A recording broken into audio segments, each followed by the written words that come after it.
least of which is not the least is the physical presence of the campus itself. Now, architecturally, cities happen largely by accident. In general, they develop as a patchwork of different architectural styles, each architect trying to make his or her own unique mark on the urban landscape. But other communities, like a college campus, tend to direct more attention to the cumulative effect of their buildings and open spaces. More emphasis is put on the harmony of these spaces toward each other and what the campus as a whole says about itself. The collegiate Gothic architectural style is just that. It's a statement about the university, its history, customs, and values. In this style, these ideas can be dramatized quite literally in a building's decoration. And some interesting decorative elements of this trend are the grotesque and the gargoyle. Gothic architecture dates from medieval Europe, but the Gothic buildings that we see at Yale were built in the collegiate Gothic style. This was a popular trend around the turn of the 20th century, when decorating a campus with Gothic buildings was meant to give the universities a rich sense of history and tradition. While these buildings at Yale look almost medieval, many are less than 100 years old. This means that while Yale's grotesques and gargoyles may look very old, many are relatively modern in their concept and themes.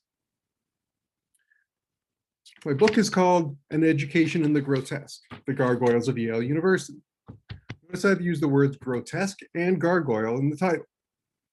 Now here's an example of a grotesque. It's a student distracted from his textbooks by a newfangled radio set. This was produced around 1930, so the radio is an antique by modern standards, but the concept of being distracted by new technology has never been more relevant than today. A grotesque is defined as a decorative sculpture on or in a building, usually a person or animal or fanciful creature whose form may be exaggerated to the point of caricature. The word gargoyle is from the old French word gargouille, the root of the verb to gargle, because it refers to the throat or gullet. It is a specific type of grotesque that's used to channel rainwater off of the roof and away from the building, so as to protect the masonry from erosion. So basically, it's a decorative rain spout. That having been said, I use these definitions in their broadest sense to mean any interesting decoration on or in a building. I took this photo in the wintertime when many gargoyles sport long icicle goatees. First stop in our safari is Bingham Hall, which stands at the corner of College and Chapel Streets in New Haven. It was constructed in 1928 and has many memorials to Yale buildings and societies that have occupied it. This spot, but I'm interested in some of the other decoration, like this one, where university namesake Elihu Yale is shown in a crest flanked by these two creatures. What are they? Turns out these are mythical creatures, called, appropriately enough, the Yale.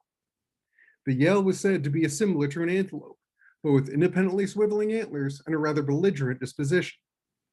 The Yale predates Yale University by almost 2,000 years and was first described by Pliny the Elder back in Roman times. I became curious about this Yale creature because it appears elsewhere on Bingham and some of the other buildings around the campus as well. Here's the Yale near the top of Bingham Central Tower as an adult, and midway up the tower in juvenile form. You can tell it's a young one because it only has little nubs for antlers. The Yale can be found elsewhere on campus, like the pediment area over the main entrance to Timothy Dwight College. Because they never actually existed, these Yales are open to artistic interpretation. This version has spots, a tail like an elephant, an almost primate-like face, and a goatee. And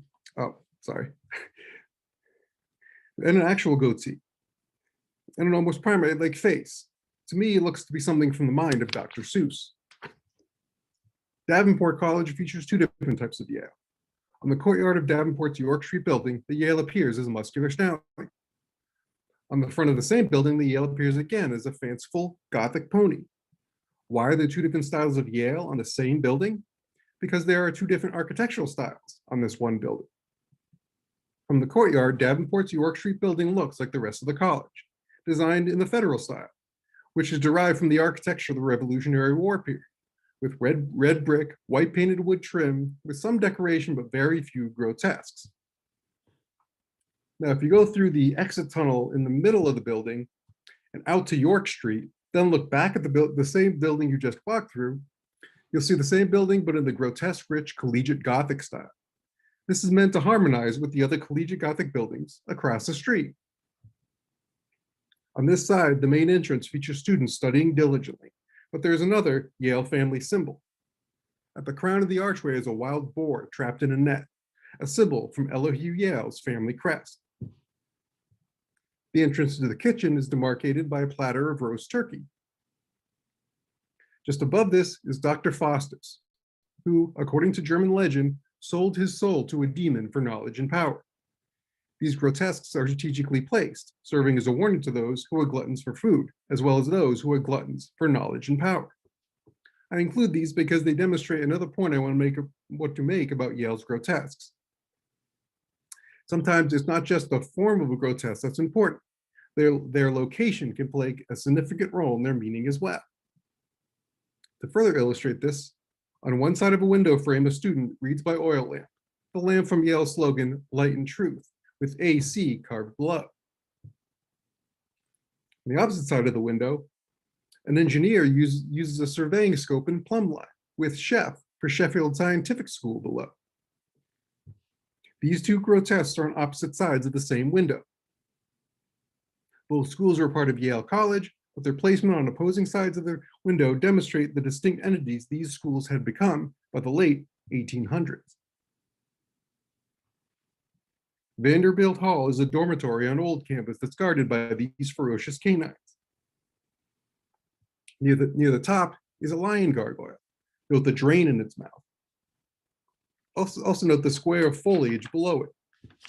There are many of these spaced around the corners of the building, but some of the others are strangely symmetrical with recognizable facial features, eyes, nose, mouth, and in some cases, cheeks. The old art gallery houses many works of art, and there are many interesting ones on the outside as well, like these animal skulls. Note these rams have fleshed out bodies, but only skulls for heads. Why the skulls, you may ask? They illustrate an important aspect of art, that of exposing what lies below the surface, both literally and figuratively. There's also a wild boar, a primate, and another primate. I like the primates, I just like the expression on their faces. And others are more fantastic, like this chimera gargoyle, which looks to be a conglomeration of the spare parts from other grotesques in the building. This guy is called Bacchus, and he's from Greek mythology. His flagpole base stands as a memorial to Augustus Canfield Ledyard, who graduated from Yale in 1898, but was killed while a soldier in the Spanish-American War the following year. Though well tarnished after more than 100 years, I bet this face was still pretty ugly even when it was new. My first question upon learning Ledyard's story was, why would Ledyard's classmates put such an ugly face at the base of their memorial to him? Well, consider this. Ledyard died tragically and much too early. Even on this campus of learning and architectural beauty, this ugly face serves as a shocking reminder of our own mortality and not to take life for granted. My research tells me that collegiate Gothic architecture came into style on college campuses in the late 1800s. This means that Yale's Dwight Hall must have been among the trendsetters that helped start this movement, since it was built some years earlier, in 1842. This is evident in the decoration. Not only is it older, Dwight's decoration is crafted somewhat crudely and seems less refined than Yale's 20th century grotesques. Berkeley College has a memorial to the bronze lions, which stood on the spot before these buildings were built. The originals can still be seen at the university power plant. Note the workman climbing the ladder on the left for scale. He lost his head years ago. Berkeley College is named for George Berkeley, or more accurately, Bishop George Berkeley of Ireland, and his mitre rests atop a weather vane atop Berkeley's south building. His Holiness's mitre can also be found decorating the niches on either side of Berkeley's entrance on Elm Street as well. Also notice the clover, which is symbolic of Bishop Berkeley's homeland of Ireland. dormitory complex called the Berkeley Oval occupied the spot where Berkeley College now stands. In 1878, the world's first telephone exchange was installed here. It's remembered with this relief on Berkeley College's Elm Street facade and portrays this switchboard operator dressed as Cleopatra. Now, I don't think this is what the operators actually wore, but unlike the famous Egyptian queen, she has headphones, has a telephone, and a phone line in her in her right hand for connecting calls. The exchange itself, called the Roundhouse, is shown at the lower left. Now, on a personal note, I had read about this relief and tried many times to find it without success. I only happened upon it by chance while walking by on a winter's day, because as you see, it's behind a tree, so is hidden by leaves much of the year. This is the former location of Yale's post office, called Yale Station. So Berkeley has a cornice theme with objects used in the mail. Going from the lower right, you have envelopes, sealing wax, stamps, postcards, a postal cancellation stamp, and in the upper right, a post box. Close look at the post box reveals its owner's name to be Rogers. This is a reference to James Gamble Rogers, who was not only the architect of this building, but many more of Yale's grotesquely infested buildings. Another of James Gamble Rogers' buildings is Memorial Quadrangle. A quick note on the dates. As you see here, I've listed two of them. Oh, no, that's the next slide. But on the next slide, I list two of them because the Memorial Quadrangle was built in 1921. And then it was divided into residence colleges in 1933. That I'll get to on the next slide. So first is the year of construction, second is the year the building's current identity was established. One of the residence colleges that make up Memorial Quadrangle is called Branford College. This is what the gentleman I mentioned at the beginning was actually looking for. But why would there be a residential college at Yale named after the town of Branford? Well, in 1701, 10 ministers met at the Reverend Samuel Russell's house in Branford to discuss the formation of a college in the Connecticut colony. This was the spiritual founding of what was to become Yale University. The meeting's purpose was to make a formal commitment to the founding of the Collegiate School of Connecticut. This somewhat bland name was chosen to remain below the notice of the British colonial government. The name would later be changed to Yale College in recognition of a sizable donation of money and books from Elihu Yale. Therefore, the university currently known as Yale University was founded at 147 Monowee Street in Branford, where Caron's Corner grocery store is currently located. I hope I pronounced that right. So the next time you're picking up groceries there, remember that Yale was founded on this spot 320 years ago. Branford College also has an entry gate named for James Pierpont, one of the 10 ministers at the Russell House meeting. Because he secured the charter of the school, and like Samuel Russell, served as a founding trustee. Branford College also features Yale graduate and theologian Jonathan Edwards, the author of the famous sermon entitled "Sinners in the Hands of an Angry God." With that in mind, it is not surprising to find him looking down in judgment upon the goings-on in Brothers in Unity courtyard. An interesting thing about Memorial Quadrangle is, in addition to references to people and events of Yale's past, there are also some strange things as well, such as these characters roosting under a bay window. Are they bats or frogs? They're really just some fanciful creature. This relief frames a small window. It depicts the Memorial Quadrangle complex under construction in 1920. You'll see many memorials to important Yale people and donors around the campus, but this one is dedicated to the workers who built Yale's buildings. The words at the bottom mean, these buildings stand as a testament to the skill of the artisans who built them. Yale knew, even before it was finished, the architectural significance of Memorial Quadrangle. Wrexham Tower is actually a replica of the tower at St. Giles Church in Wrexham, Wales. The original stands over the spot where Elihu Yale is entombed. The Yale version of the tower has decorative human grotesques around its facades, but a closer look shows something else. Small versions of Yale's mascot, Handsome Dan the Bulldog, are hidden on the tower as well, similar to the hidden Mickeys in the Disney theme parks. To me, the Yale campus is a lot like Disneyland. Handsome Dan appears again at the entrance to Wrexham Courtyard, this time as different student characters. A football player, an ROTC officer that somebody drew a mustache on, and a nerd, complete with glasses and bow tie. Harkness Tower is the most distinctive feature of Memorial Quadrangle. Like a film or stage prop, Harkness Tower uses forced perspective to appear taller than it actually is. The scale of the architectural elements gets smaller the higher they are positioned, and the tower itself tapers and is divided into thin spires at the top. As a result, a prominent tower seems much taller. Ironically, looks taller the farther away you get. Also notice that most of its ornamentation is concentrated on the top half of the tower, suggesting it was designed to be seen from far away.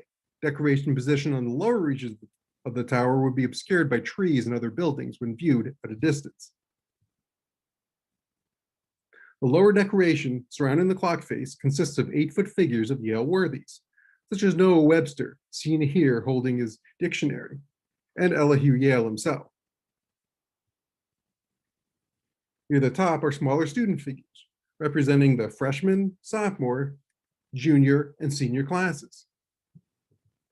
Closer look at the tower shows some odd things, like a man with a bird standing on his head on the lower right, and a bulldog puppy on the upper left.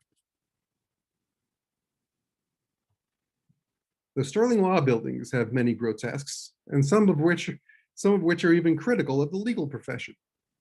Lining the main entrance arches are vignettes demonstrating different aspects of the legal system.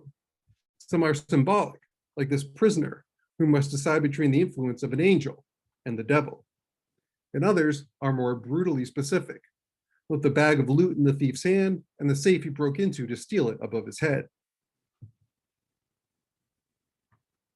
Above the main entrance door is a relief depicting a lively professor teaching a less than lively class.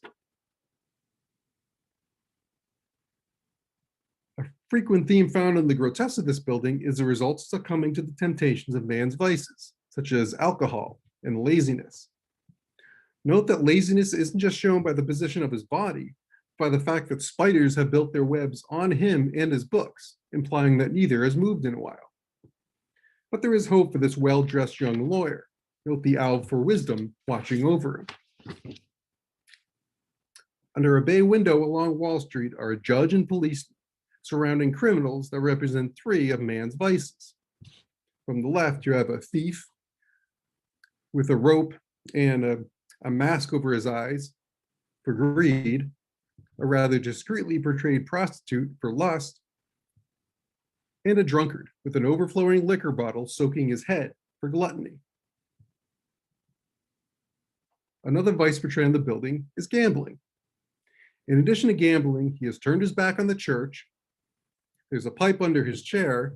He was smoking and drinking. See the devil on the bottle?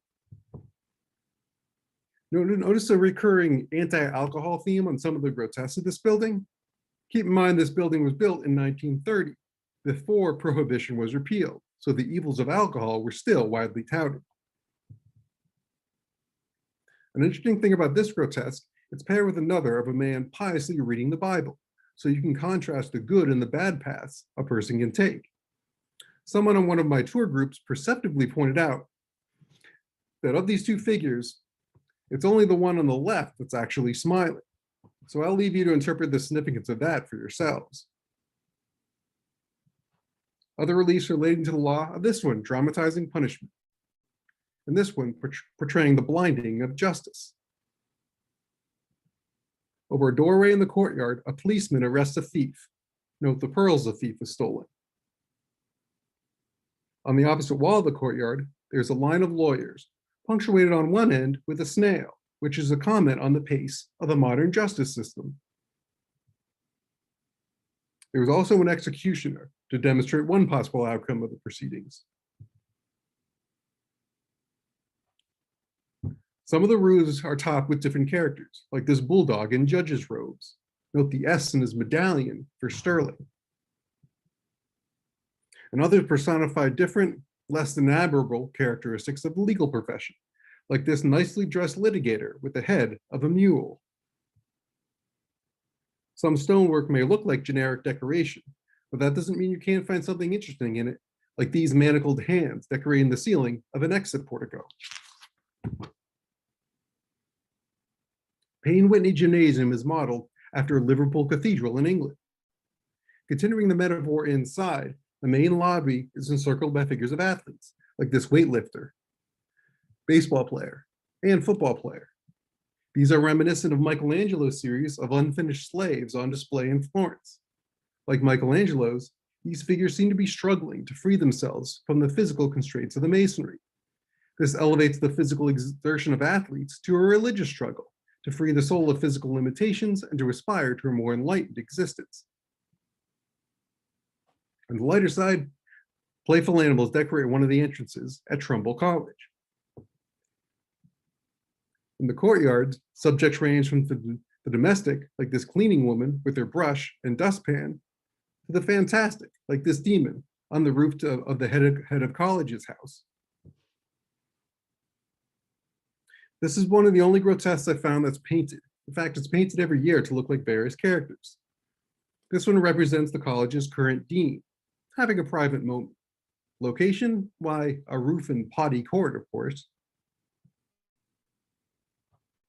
Silliman College has incorporated the buildings that were originally part of the Sheffield Scientific School. Above the entrance, two strange heads sneer down at those entering. Next door is a building that was constructed by the St. Anthony Hall Society, a society originally associated with the Sheffield Scientific School. But now the building is partially owned by the university. It features these grimly distorted figures spaced along its cornice. Even St. Anthony himself. St. Anthony was an ascetic who isolated himself in the desert for many years, his only companion being a pig. Lee Hall is in the University School of Music. So why does it have these bruised and bandaged bulldogs carved into its front door? Why is there an angel of mercy above the entrance and the rod of Aesculapius too? That's because when this building was constructed, it was originally home to the University Health Center, where many sick and injured bulldogs came for treatment. As I have found in doing research for this project, building histories can be more confusing than a family tree. Many of Yale's buildings are designed to look like they date from the Middle Ages, but the Hall of Graduate Studies is intended to look much older. The use of form and pattern make the building look as if it is left over from a combination of ancient cultures. Collegiate Gothic with some 1930s Art Deco styling mixed in. At the main entrance, lifelike faces of graduate school dignitaries line the arches.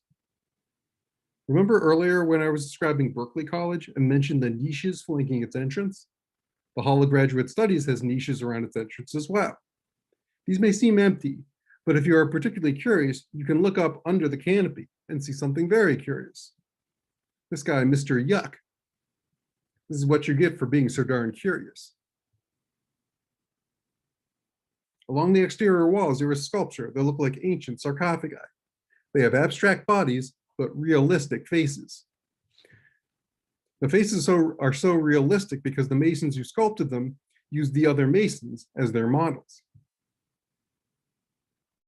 The Hall of Graduate Studies has these totems that can be found along its York Street walls and look like they're from early Mesoamerican cultures.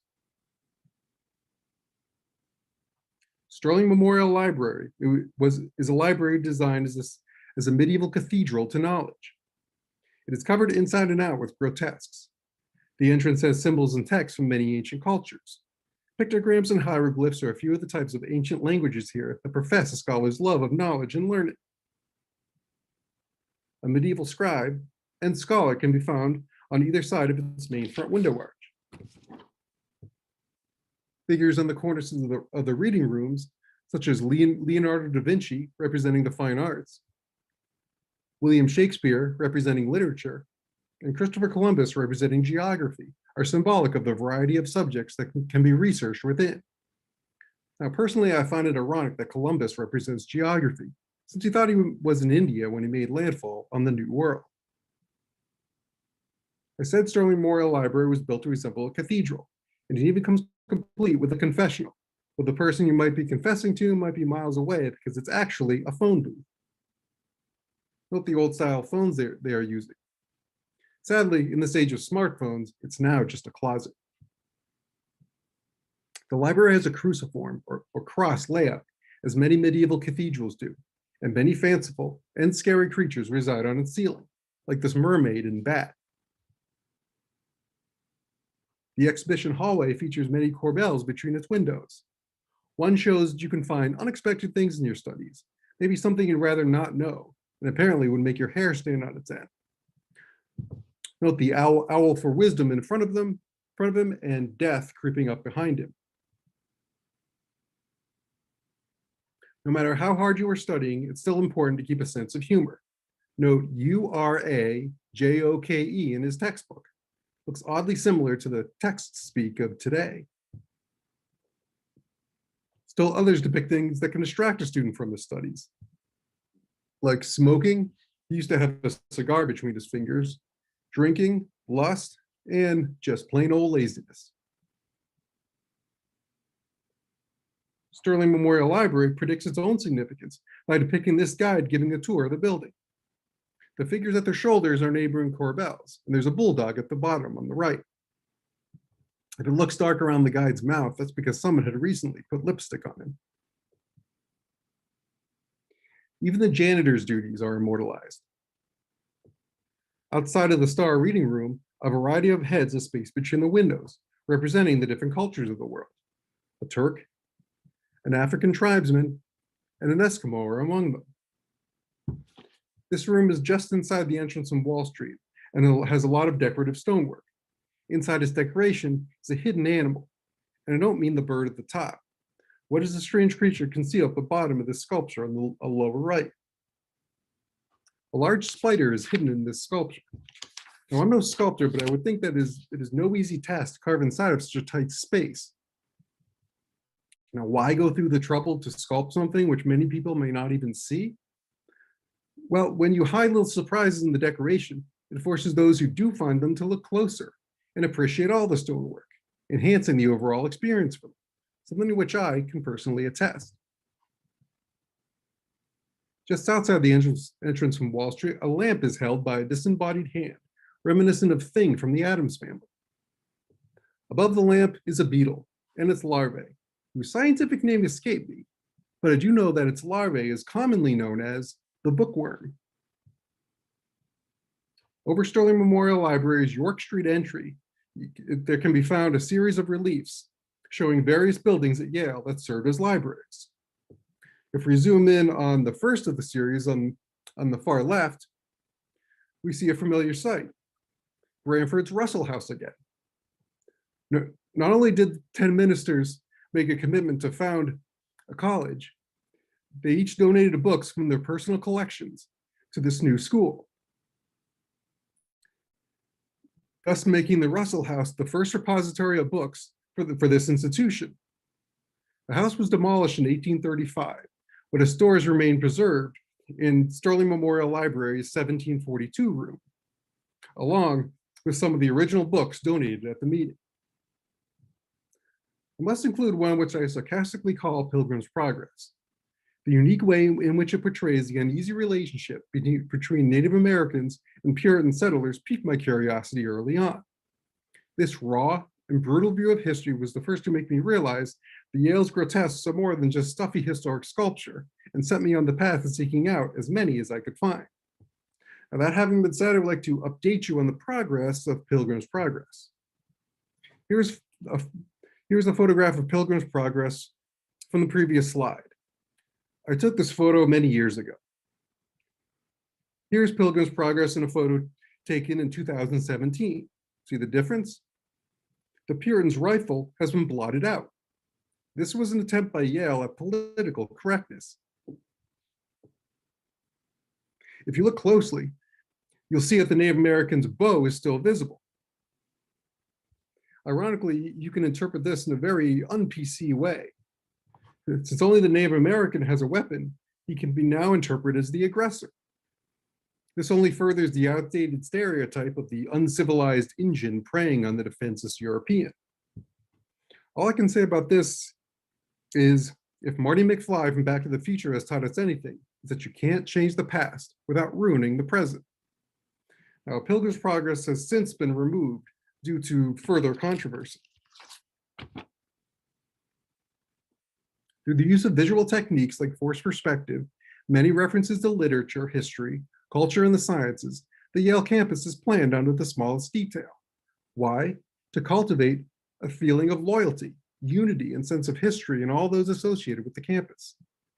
When you set foot on Yale's campus, you know you have arrived somewhere special. Yale is an idea that transcends its architectural, spiritual, physical, scientific, and intellectual achievements. Yale, the concept, is much more than the sum of its parts. Yale's Gargoyles and Grotesques, along with its revivalist architecture, serve to deepen its historic foundation.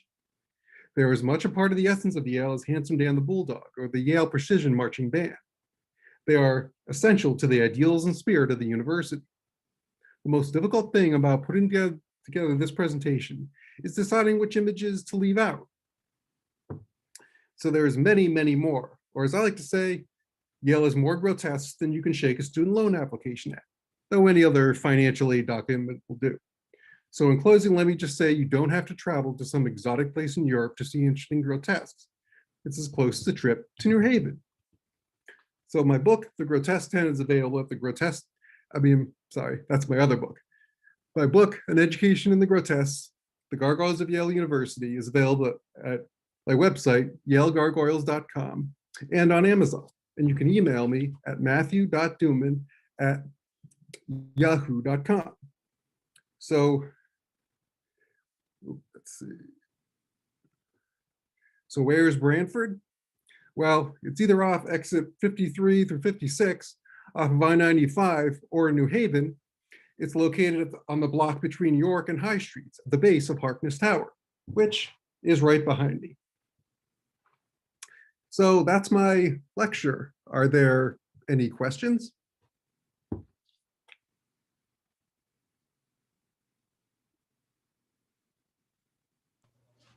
Hi, Matt. Matt Radulski here. I'll go ahead and get my video turned back on and take a look at chat so that we can see this.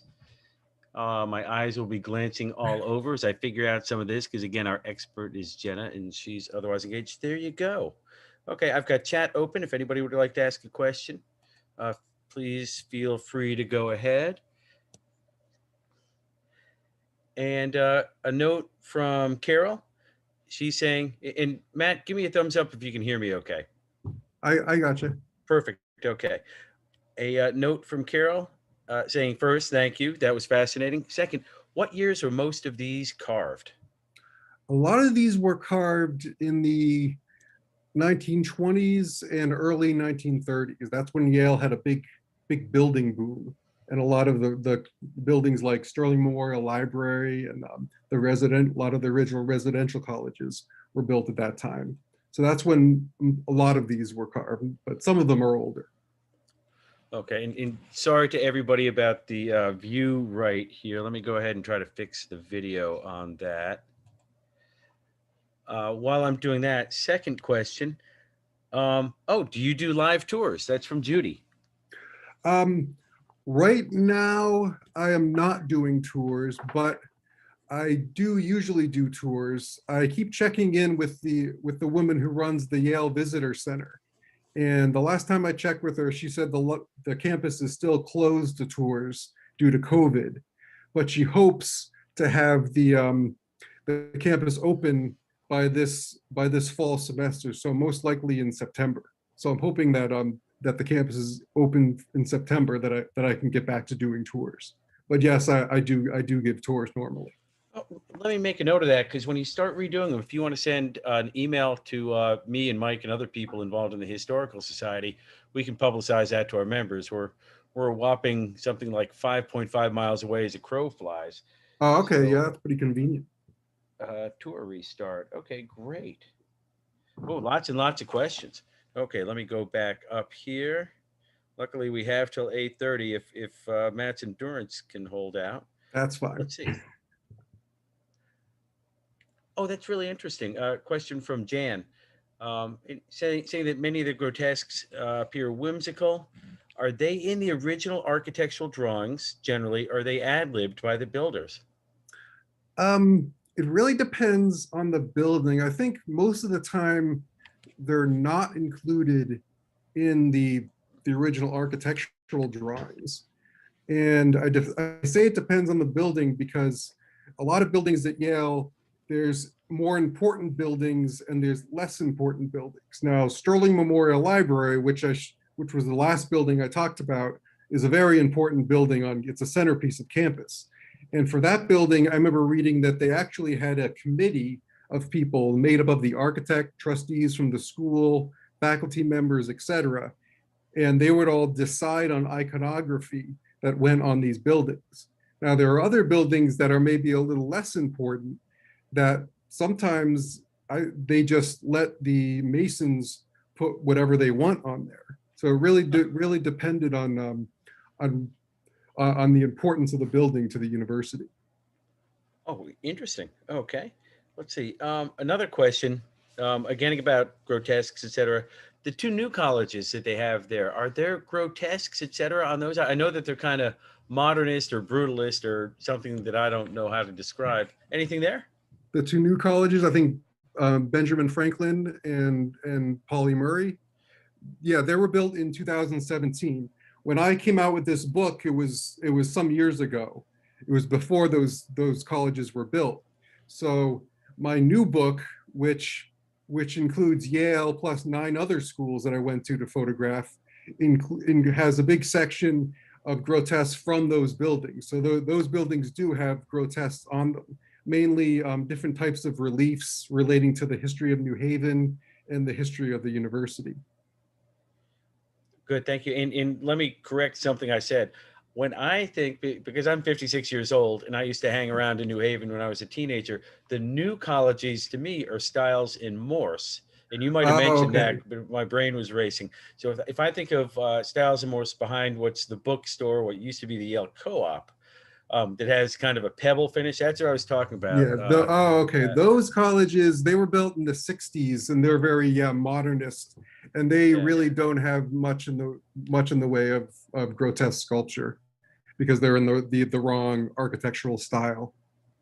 Right, right. Yeah, the new colleges I've enjoyed driving by, but never slowly enough to take a look at any of the details on those. Really interesting. The new Um, college are interesting because they are collegiate Gothic in style.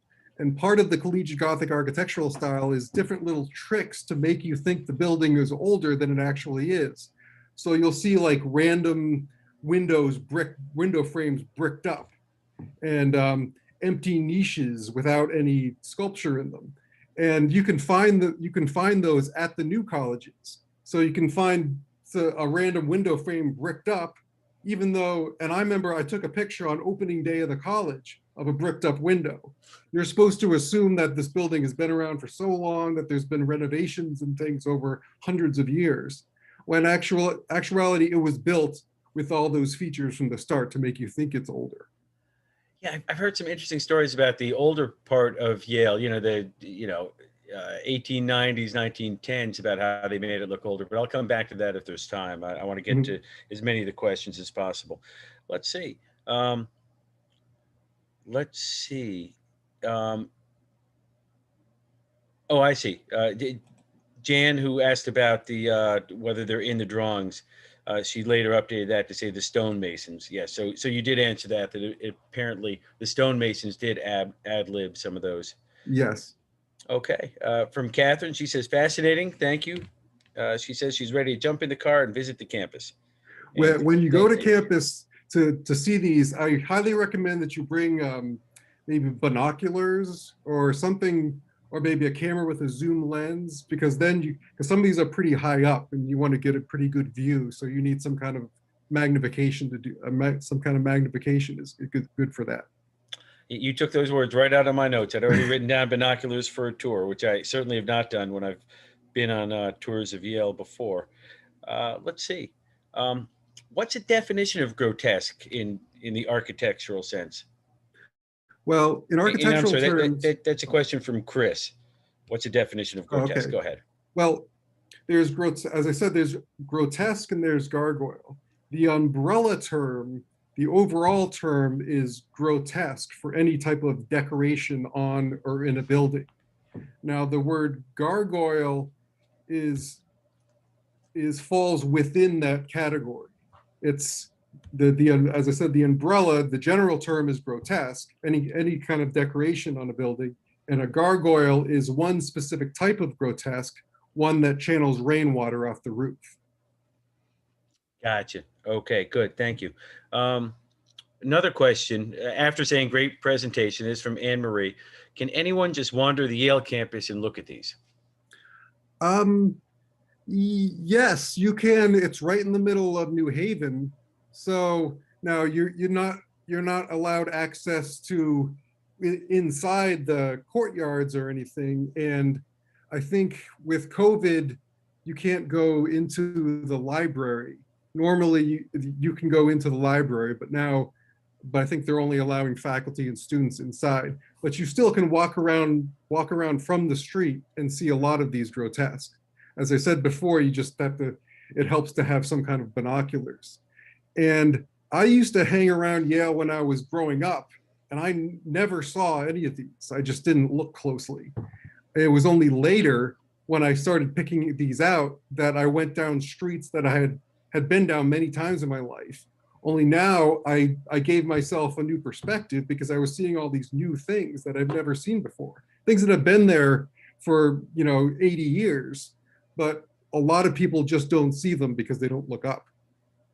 Right. I feel the same way. I happened to be killing a few minutes outside the law school, I think it was, and happened to notice a lot of the things you talked about, the law and justice and criminal and other things. They really are interesting. Just, those are public streets. And then inside Yep. the campus, some areas may be open, some may be closed due to COVID-19. And then when people take the tour, which is well worth it just for the entertainment part, that's where you go into all sorts of little courtyards and things that students can only get into with a swipe card. And the tour guides have, of course, being students, they've got the swipe cards and they can get you into all those little courtyards where I think some of those pictures, like the cleaning woman, I think those Yeah. are tucked away where you wouldn't be able to see it Yeah, unless so you're on a tour. certain grotesques like that are inside courtyards that you Right. don't have access to. Excellent. Good. Let's see. Okay. Here's cheers from Texas with lots of thank yous and saying it was a Texas, treat to huh? attend. Great. Yeah. Have you come across, very interesting question from Nancy. Have you come across other gargoyles or grotesques that have been removed to be politically correct? Another question is, that I would add to that have been altered in some way, such as the Pilgrim, or is that the sole Um, example you've seen? at Yale, that's the only example I've seen. When one of the other schools I visited was Duke University in North Carolina, and they had at the Duke Chapel around the entranceway they have great men of the American South, and one of them was Robert E. Lee, and that sculpture was defaced, so they took that away. That's the only other example I can think of. Right. Well, I can think that with the renaming of John C. Calhoun College, Yes. to Hopper College, a woman who I met when I was in the Navy, as a Oh, matter Grace of Hopper. fact. Oh, I didn't Yeah, know yeah, that. yeah, a long time ago. But yeah, I assume that some things have been covered up there. Maybe there's something of Well, Calhoun that's now missing. I mean, from what I haven't been all around the college, but from what I've seen, a lot of the sculpture is still there. You can actually see above the cross campus entrance where it says Calhoun College, Right. even though they've changed the name. So I really don't, it doesn't seem like they've taken away any of the grotesque, even though they've changed the name of the college. Interesting. Okay, good. Let's see. Uh, a question that I think you handled a little bit later. Are gargoyles made for any of the new buildings at Yale to keep up a tradition? And I think you covered that in talking about the Murray and Franklin colleges. Yeah, what it really depends on is the architectural style of the buildings. The more modern buildings don't have these decorative features, but when they go for the Gothic style, the collegiate Gothic style, It's a lot of those buildings have, whether they're old or new, a lot of those buildings have this type of decoration. Right. Let's see. Just a general thank you. This was a brilliant presentation. That's from Judy. I think we heard from her before. Here's one that might be outside your wheelhouse, but do any current Yale courses include studying the gargoyles and grotesques? Hmm. Um, I really don't know. I do know in general that a lot of, if they do, they probably would not be in the architecture school, because a lot of modern architects these days view the use of gargoyles and grotesques to be very sentimental and backward looking. They like the more modern aspects of architecture. So don't know, I can't say for sure, but I'm betting that if there is a course like that, it's probably maybe in the art school, or maybe in the art history building rather than the architecture building. Yeah, and looking at the architectural style of the architecture building itself, That's, and yeah, the I can't brutalist. remember. Yes. I cannot. Louis Kahn, I think, was the architect. He's not a big guy for gargoyles or No, grotesques. no. Roundabout this style, the collegiate Gothic style, kind of faded away in the 1930s with and the rise of modernism came up with the war and industrialization, and people like to get rid of all this, what as they considered superfluous decoration, meaningless decoration, as they put it. So that's why things shifted to modern type of architecture, which is very form follows function, and doesn't really have much of this decoration just for decoration's sake. Right, and that leads me to a thought. When I visit my old campus, which was built mainly in 1820s and 1830s, in very much the old style brick and white lumber, the chapel is collegiate Gothic. I'll have to look for grotesques on that. Let's see. Um, are there any horse grotesques or unicorns? I know that you talked about the mythical creature, the Yale. What about specifically Hmm. horses or unicorns? I have not seen. I have not seen unicorns. The Yale creature has two horns, so I know that's not a unicorn. Um, Horse grotesques. I know in the library there's on like the mezzanine, when you go in up um, on the main area of the library, there's different reliefs from different significant parts in Yale history, and I think few of those have horses as relating to maybe the Revolutionary War or that type of thing. So, but those are the only ones I can think of. Well, it's another reason for people to go take a look around and see what they see especially when the campus reopens and when you're giving tours No, around. So you've got another thing on your checklist, Matt. yeah, and I have to say, I mean, I like to see that. I like to say that I've seen a lot of these grotesque, but I've learned many years ago when I finished all this photography in September, and I said, "Oh, I think I've seen everything at Yale." Then all the leaves come off the trees, revealing a whole lot more. So ever since then, I can never tell myself that I've seen everything, and I'm still finding new things. Oh, that's a good tip for all of us. Don't just look at it in the summer when things are covered up. Let's see. Let's see. Another question is from Pat. Thank you for your presentation. Are all of these locations accessible to the public? I think we answered that. Some definitely you need to go on a Yale tour, and even then they don't go to every place. So I Yes. think the answer is you have to become a Yale student to see everything. Yeah, but there is a lot that's visible from the street that you don't have to Yes. actually get into the buildings to see, though. And if you stand around with binoculars looking into the courtyard, you might attract the interest of campus security. And here's one, Matt, it's up to you whether you want to respond to this. It's from Steve. How do you feel about these features being altered based on modern opinion? um, I'm really thoroughly against it. I That grotesque, the Pilgrim's Progress. that was the first grotesque I saw and started this whole thing for me. And so, and it really, I thought before that, I thought all these grotesques I assumed were very historical and maybe a little stuffy and maybe a little interesting to look at, but nothing too spectacular. But then I saw through that grotesque, I saw that there's a sense of humor and social commentary, and I saw there's a lot more to this. So I wasn't happy when I saw that that had been altered, and I really think, and this is just my opinion, but I really think that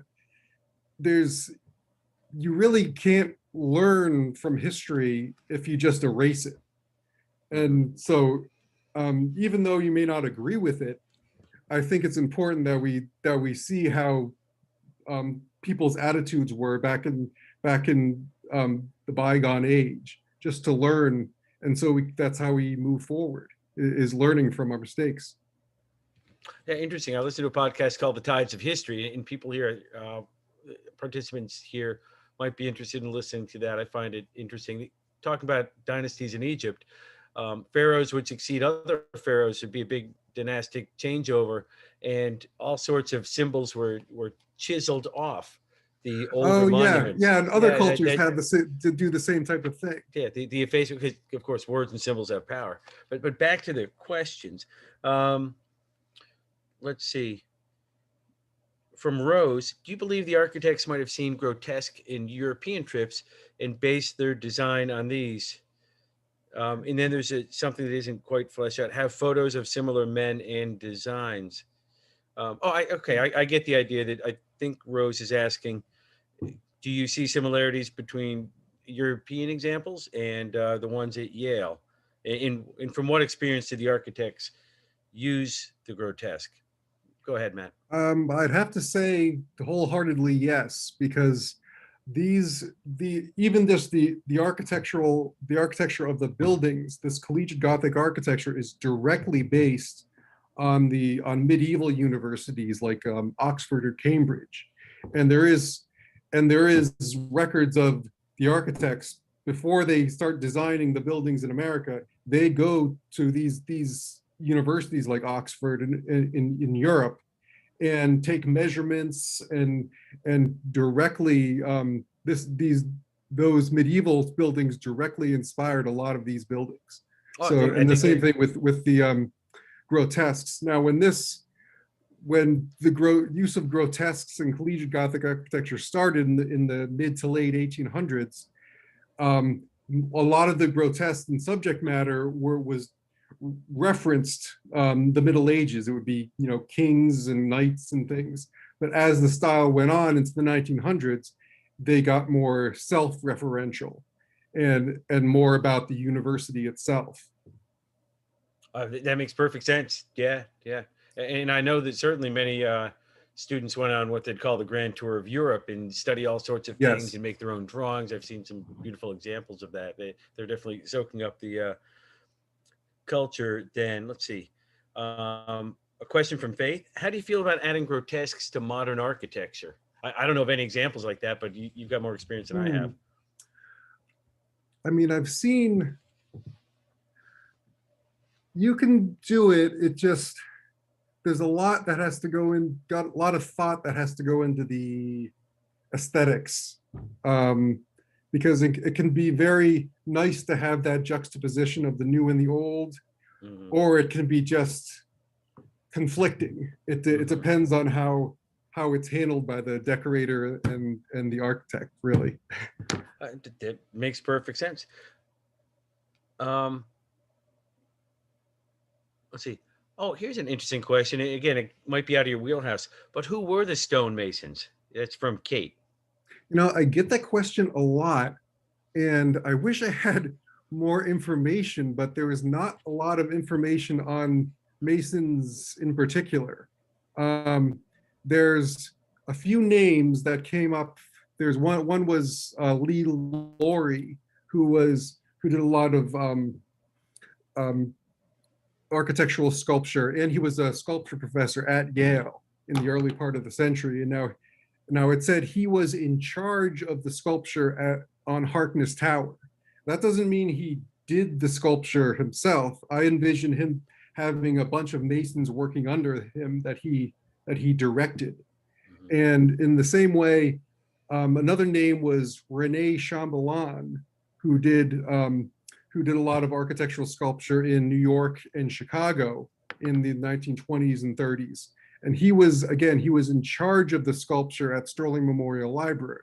Again, that doesn't mean he actually did all of the sculpture, but he directed it and he supervised it. I always wondered, as I said, Yale had a big building boom in the 1930s. And I said, that's a strange time to build a lot of buildings, because that was right in the middle of the Great Depression, the early 30s. And then I did a little more looking into it, and a lot of stonemasons came from Italy and they immigrated to the United States and settled in the Worcester Street area before that. So then during the Great Depression, when a lot of people were desperate for work, Yale got a lot of these very talented stonemasons who trained in the old country to do sculpture on their buildings on their campus for a lot less money because the Great Depression. Interesting. That reflects a little bit on the history of the town of Branford too, where we have giant quarries in some parts of town, and there were quarries in other parts of town that have since closed down. And I imagine that with the reduction in the overall demand for quarried material, that I had to imagine was prevalent in the Great Depression. Although, of course, with the WPA, the government was buying in for the CCC, there might have been a lot of people who had been working in quarries who had some skills and might have been snapped up by Yale for the same sort of thing. Of course, they were so close, they were a trolley ride away back in the 30s. A question from Sherry. Everybody get ready. Any other female carvings, or is it just a maid, prostitute, and mermaid? Yeah, sadly, there is not too many female carvings. Yale only began admitting women in, I think, 1969. So when all these were carved, it was strictly a male university. So yeah, regrettably, there isn't too many female grotesques around Yale. Well, that leads to the thought that we need a further set of field trips to Smith and Mount Holyoke, and Pembroke is now part of Brown, Barnard, Vassar. I'm always getting suggestions from other people. That's how it was when I was doing this lecture, live lecture at libraries for this book, that people kept coming up to me afterwards and suggesting other schools I should go to. And that's where I got the idea to do my second book. And so I included Yale, and I went to 9 other schools as well. And people are still suggesting other schools I should go to. Right. Or looking around New Haven, there's another great question. Have you noticed any grotesques? I'm sure I left out some of the Seven Sisters. I apologize in advance, but those are the ones that came to mind right off the top of my head. Let's see. Matt, have you noticed any grotesques on Gothic Revival buildings in New Haven that are not part of Yale? I can answer a yes, but you may have more detail. Go ahead. Well, I do know, especially on the churches, that there are grotesques and gargoyles on the Gothic churches around New Haven. I can think of one, a smaller one on Whaley Avenue, and another one it's down by Modern Pizza. I forgot the name of the street. That do have sculptures hanging off their buildings. Plus, there's also on these churches religious sculpture as well. Right. I think Modern's on State, and Trinity Church Episcopal on the Green, I think, is a Gothic style. And I'm sure that I've looked at that and seen gargoyles or grotesques on that. That's right on the Green. Yes. And as I said before, if you go and look, see that there's some detail up there, just take your binoculars and get a closer look. And I've noticed when I first started this project, I was surprised at how small these grotesques and gargoyles were. I always thought they wanted people to wanted people to see their work, they would make it really big because it was so high up. But then I realized when I got into this, when I started doing more research, that it's about how you approach the building. Basically, there's like layers of detail. From far away, you see like the basic form of the building, and that kind of interests you a little bit. So you get a little closer, and then you see features like windows and dormers and that sort of thing. Then you get a little closer and closer, and then you realize until you can see small detail. And it's about how the building draws you in and makes you get closer to it. That's a great point, and that reflects back on the forced perspective of Harkness that you talked about. Yes. Interesting. Um, let's see. From Barbara, she states that she's curious about the Masons. Where do they come from, and how did they become such specialists? Any further insight than besides what we talked about? Well, I know that you can see a lot of Italian influence in a lot of this sculpture, especially on the library and the law school, which I might say are right across the road from one another. Mm-hmm. So I think a lot of them were Italian, but I think really they came from all over. Yeah, I know somebody in Branford. I won't say the family name, but his grandfather came over from Sweden. He was a stone cutter, a mason, and worked extensively at Yale in the early 1900s. So I know it's from more than solely Italy. And of course, a great tradition of stone carving. You look at Gothic cathedrals all over Europe. They're great Oh yeah, in carvers, Germany masons and everywhere. France, yes. Um, let's see. Another question. This one's from Judith. Were the Masons from America or Europe? I think it's a mix, is what we'd guess. Yeah, a lot of Okay. them either trained or have European ties, but yeah, there's some of the later ones are American. Certainly. All right. Let's see. Judy says that she had to log off. She loved this presentation. Thank you. And Sherry, getting back to the topic of female figures, says that she was expecting a goddess or two. LOL. Yeah, it really is regrettable that when I've been hearing the reaction of a lot of people that, yeah, I looked at it and yeah, the women are not represented too well at Yale, and I do wish there were some more female characters. Well, like I said, Smith College, et cetera, might have what people are looking for. There might be an Athena hidden away. You've got an owl. Maybe there's a figure of Athena somewhere. Let's see. This is a question from Judith. Were any sculptures signed, or have you found any Mason's marks? Um, I have not found too much. The only one I know of is near Wrexham Tower in Memorial Quadrangle, and I believe it was at Branford College, or the other college in Memorial Quadrangle is Saybrook College, and this is kind of right on the divider. I'm not sure exactly which college it belongs to, but there's a little plaque that's tells about that architect James Gamble Rogers that I mentioned before, Mhm. and it's a relief. It shows him in Harkness Tower, and that is signed by the sculptor that I mentioned before, Lee Laurie.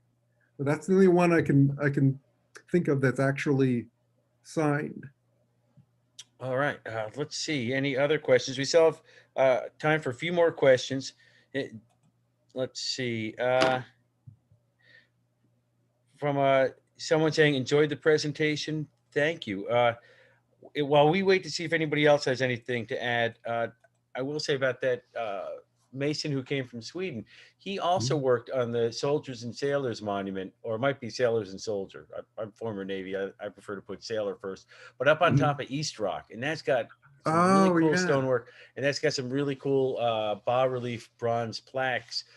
One of them's for the Mexican American War. Another one's for the Spanish American War. You don't see many monuments to those, but I was a history major, so it jumped out to me.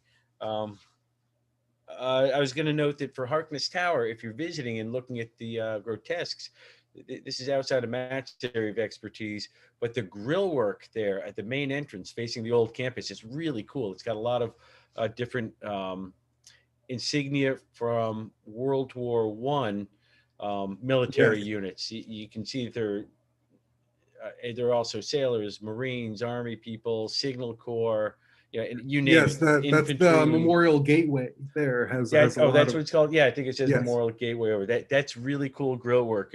If you're a geek as I Yeah, am. the whole like the doors and the gates and the windows of Yale is a whole different ball game. There are some amazing work in those areas too. Yes, indeed. Of course, I'm having trouble um, reading some of my own writing. Um, yeah, when you do the tour restart, do let us know. One further note that I heard about, I think I was on a Yale tour, so people may have heard this, but the masons who built the buildings, leaving aside the grotesques and the gargoyles, they did things like on the thresholds, they took big disc grinders and they ground them down to look as if people had been walking across those thresholds for hundreds of years, not Yes, 1 year. that's one of those aging techniques that I mentioned before. There's some of the That's very cool. stairways are worn, and to make you think that it's been hundreds of years of footsteps of people going up and down the stairs, when in actuality, they're probably around 50 years old or so, and Right. they actually were designed with a groove in them at the beginning to make them look worn and older. And Excellent. these techniques are meant to work on you in an almost subliminal level. You're supposed to see this and not even really think of it, just assume these buildings are very old, when in reality, maybe they're 100 years old, or some of them are 80 years old. So they're old, but not as old as you'd think. Yeah, and you may know, are there more, antiquing practices that were carried out? I've heard of a few, but you may have noticed some that we wouldn't notice.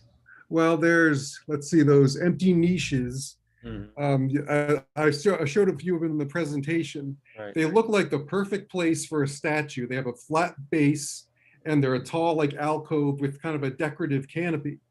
But if you go around Yale, you'll see them a lot, but most of them do not have anything in them. Now, you're supposed to assume that originally, hundreds of years ago, in your head, you're supposed to assume that all these were filled with dignified sculpture, but throughout the building's long and colorful history, the sculpture was either stolen or destroyed or just plain removed, when in actuality, most of these were empty from the beginning. That's interesting. That's kind of an Yes. echo of what happened in Reformation Europe, with a lot of figures being destroyed by those who thought Yes. that they were Good not in point. keeping Yeah. with the religion as they wanted it practiced. We'll leave Mhm. out the politics of that. Um, what else? One other thing, the way they antique stuff, and you might have mentioned it, they would chip some of the leaded glass windows or Oh, crack yeah. That's them, a whole other. and then add little streams of lead the way they really would be repaired. But they did Well, that when they were built. if you look at Yale in particular, you see most of these collegiate Gothic buildings have these multi-pane casement windows, uh, and you'll look at a few of those panes, and you'll see that some of them look as if they've been cracked and repaired. But the odd thing and some of them have maybe a bit of maybe glass that's a different color stuck in there to make it look like it was paired later on.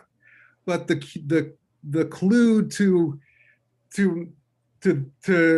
to making you realize that these are not actual repairs later on is a lot of these repairs take the same form. In other Oh, words, a curve with another one branching off it, so it looks like a letter Y, which just happens to be the first letter of a familiar university.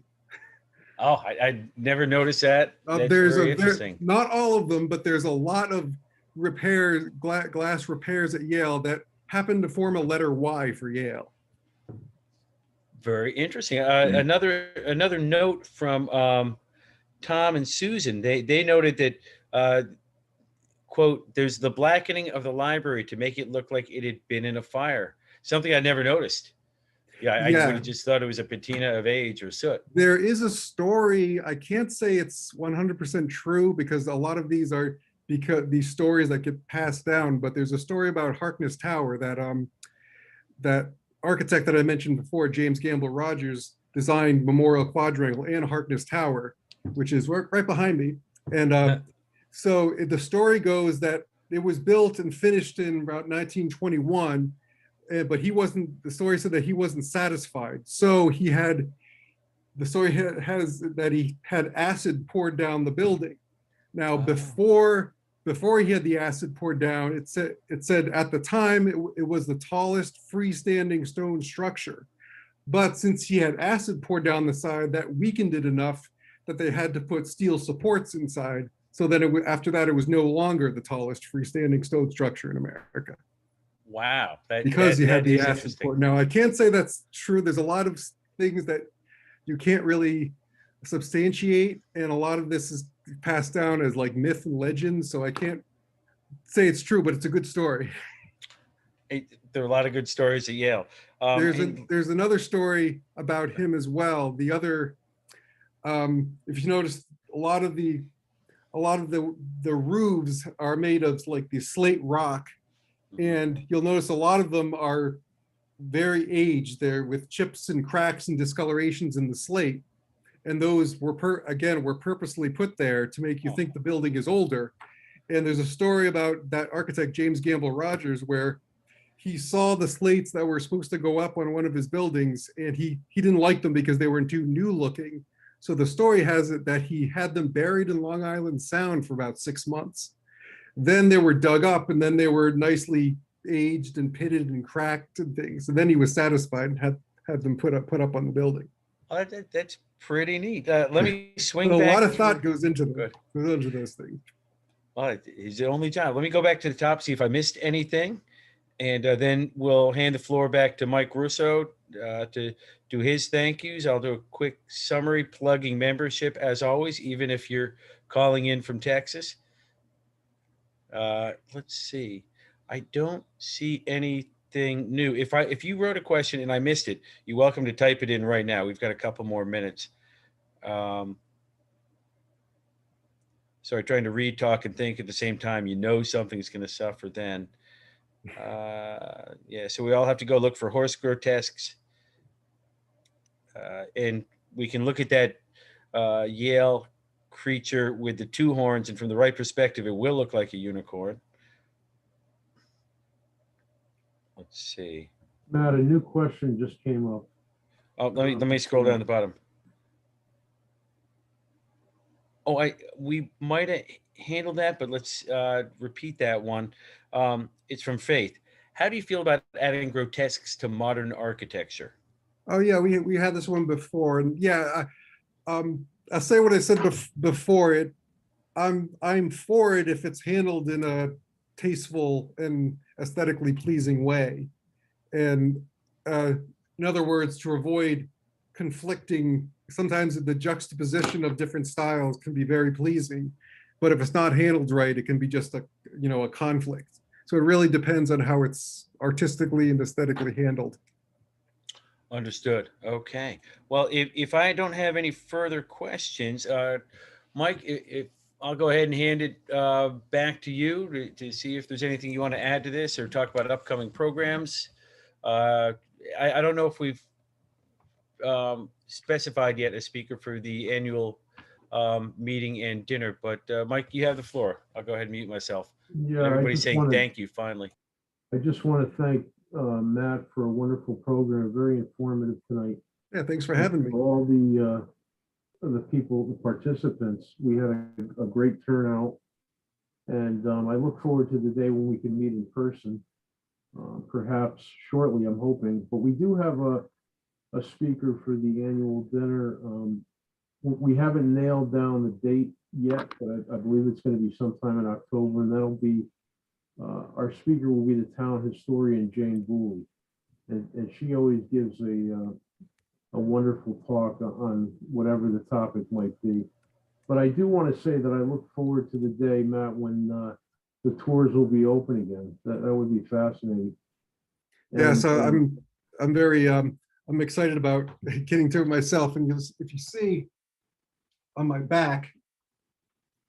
That's great. Yep. The sign. Yep, we could see it. Gargoyle guy. That's good because I wear this outfit when I but I do the tour as well.